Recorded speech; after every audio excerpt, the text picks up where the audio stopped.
पहले तो वो ये बताए कि वो छोड़ करके क्यों गए थे, क्या स्वार्थ था उनका, क्यों उन्होंने हमारा और बसपा का आपस में गठजोड़ था।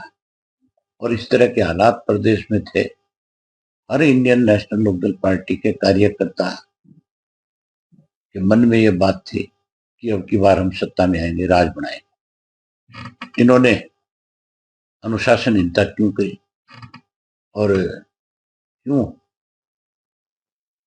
उस हमारी चौधरी देवलाल के सम्मान दिवस के ऊपर सारा ड्रामा रचा। फिर ये पार्टी छोड़ करके भागी, किसके इशारे पे भागे, क्यों भागे, इस बात को भी स्पष्ट करें। ये सारी चीजें स्पष्ट करने के साथ साथ,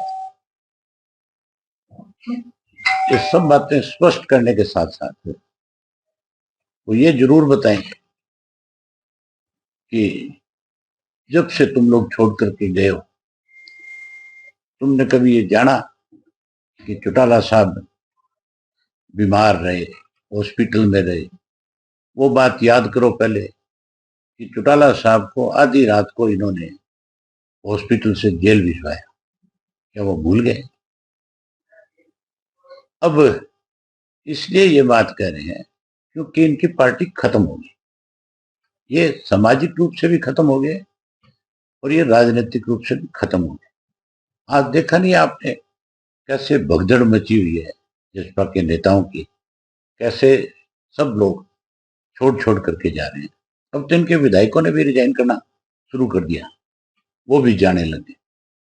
और चौटाला साहब ने बड़े साफ शब्दों में कई दफा ये बात कही कि हमारा इनसे कोई वास्ता नहीं, ये गद्दार है, इन्होंने हमारी पार्टी की पीठ में छुरा घोंपा है।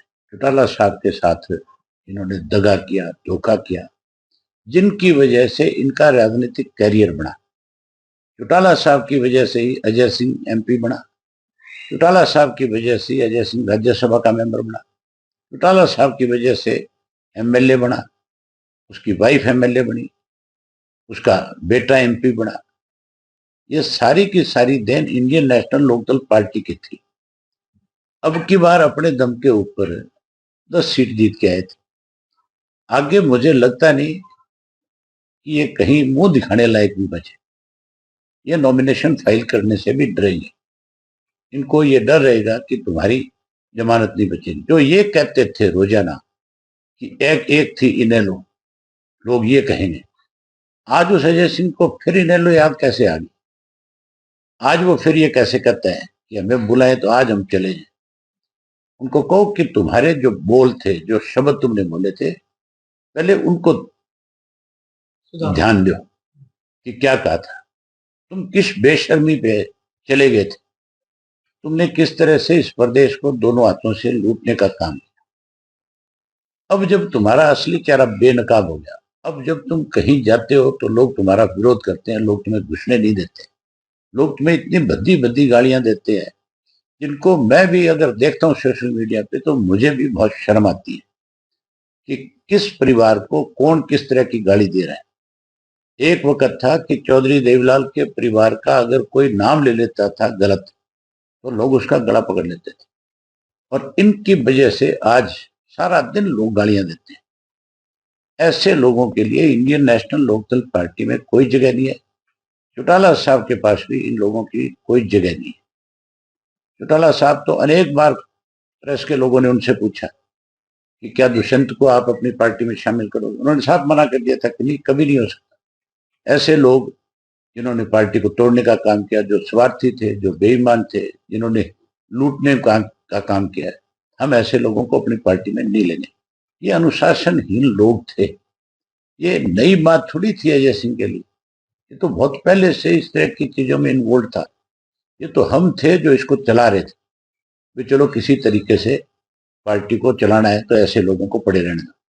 ये तो बहुत पहले पार्टी से बाहर निकालने वाले लोग थे, इन्होंने तो टिकटें बेची थी।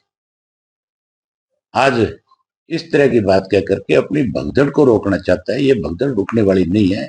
अब कहीं जाएंगे लोगों के विरोध का सामना करना पड़ेगा। लोगों ने इनका सामाजिक बहिष्कार कर दिया, राजनीतिक तो हो ही गए खत्म, अब तो ये सामाजिक तौर पे भी खत्म है, कहीं जाकर के खड़े होने लायक नहीं। क्योंकि इन्होंने चौधरी देवीलाल को, जिस आदमी ने बहुत बड़ा नाम कमाया था, ये उस पर कलंक है, ये उसका फोटो लगाते हैं, इनको अधिकार नहीं है। अब इनको चौधरी देवीलाल का फोटो हटा देना चाहिए।